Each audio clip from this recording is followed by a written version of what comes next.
Alright, so we're at the very precipice, aren't we? The serpent's initial move, the very first spark of temptation in humanity's story. Absolutely, James. This isn't just any creature. It's presented as the most cunning, setting the stage for a truly masterful psychological play here in Eden. And that question, has God indeed said, "You shall not eat of every tree"? It's not a direct denial, but a clever, insidious seed of doubt, isn't it? Precisely. It's designed to disorient, to make Eve reevaluate, subtly twisting the divine command and opening the door to uncertainty, leading her to question the boundaries. It's truly a foundational moment of human vulnerability, right? This initial probe, rather than a direct assault, lays the crucial groundwork for the fall. So Eve tells the serpent about the middle tree, "You shall not eat it, nor shall you touch it, lest you die." But nor shall you touch it wasn't God's instruction, was it? That's it, James, exactly. She's either misunderstood or added a layer. The serpent, though, absolutely seizes on this. "You will not surely die," he states, directly contradicting God. A bold affront, right? Absolutely. He adds, God knows if you eat, your eyes open, you'll be like God, knowing good and evil.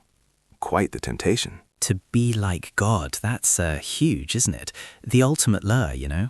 It is. He implies God's command isn't love, but jealousy, promising knowledge, power, a twisting of truth. Absolutely insidious, really. So, with the serpent's words echoing, Eve truly observes the tree. She sees its beauty, its promise of sustenance, and that compelling lure of wisdom.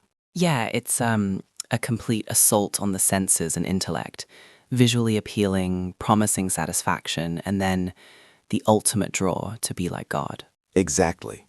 Every aspect beckons, and in that moment, she acts. She takes the fruit, she eats it. And not just her, crucially, Adam, who was right there with her, also takes and eats. A shared act of rebellion, really. A joint transgression, indeed. And the immediate, profound consequence? Their eyes are opened. They suddenly perceive their own nakedness. That's a stark and immediate shift, isn't it? Innocence shattered and an uncomfortable awareness takes its place. Absolutely. An instant consequence. Innocence gone. They're aware of vulnerability, shame, and immediately try to cover, sewing fig leaves. A desperate attempt to hide. And then, instead of greeting him as usual, they hear God walking and they hide. They really hide themselves. A huge departure, isn't it? Massive departure. Innocence shattered, relationship altered. And God calls to Adam, doesn't he? Where are you? Not that God doesn't know, of course. Right, but a loving call to draw them out, to prompt confession, you know? Adam responds, "I heard your voice. I was afraid because I was naked and I hid myself." Exactly. Shame and fear, they're immediate. It's not just physical nakedness. It's, spiritual too. A deep feeling. It is. God cuts straight to the chase. "Who told you that you were naked? Have you eaten from the tree?" He knows. He goes directly to the heart of the matter, the real issue. Adam, he immediately points the finger, doesn't he? "The woman whom you gave to be with me, she gave me of the tree and I ate." Not just blaming Eve, but subtly blaming God. Wild. Exactly. A chain reaction of blame. Adam blames Eve and God. Eve blames the serpent. No one's taking full responsibility. So God pronounces judgments, starting with the serpent. A directum curse. "On your belly you shall go," right? It's intense. And then that prophecy about enmity between the serpent and the woman and their seed. "He shall bruise your head, and you shall bruise his heel." So significant. Incredibly significant.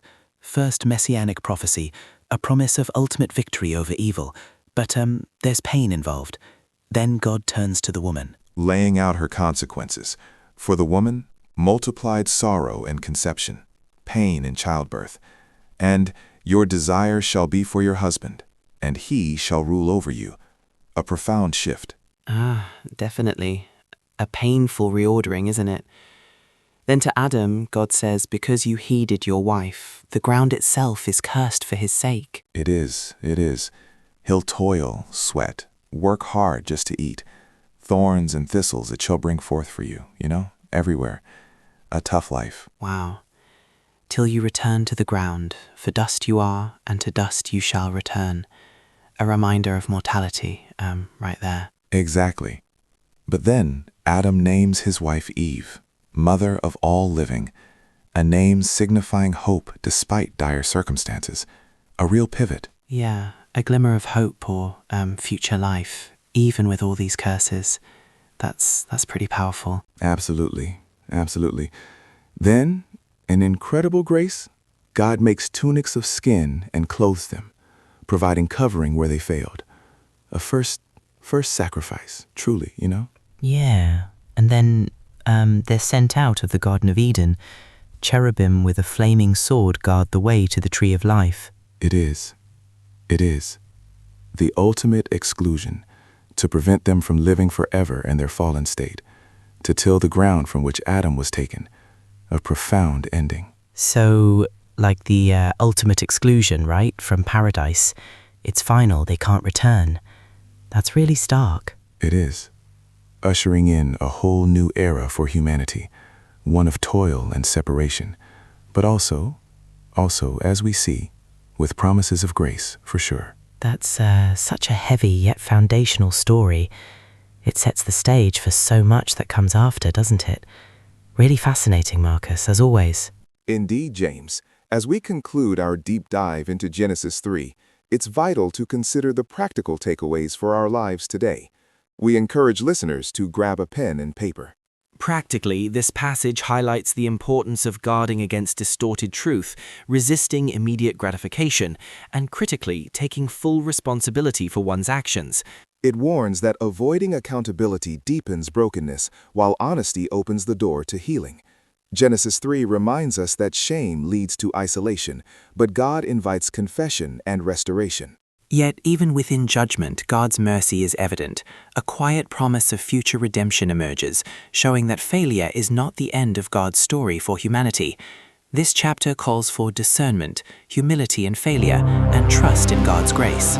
Ultimately, though consequences are real, God's desire is not destruction, but redemption. He urges us to learn from our choices, seek reconciliation, and walk forward with wisdom, obedience, and hope.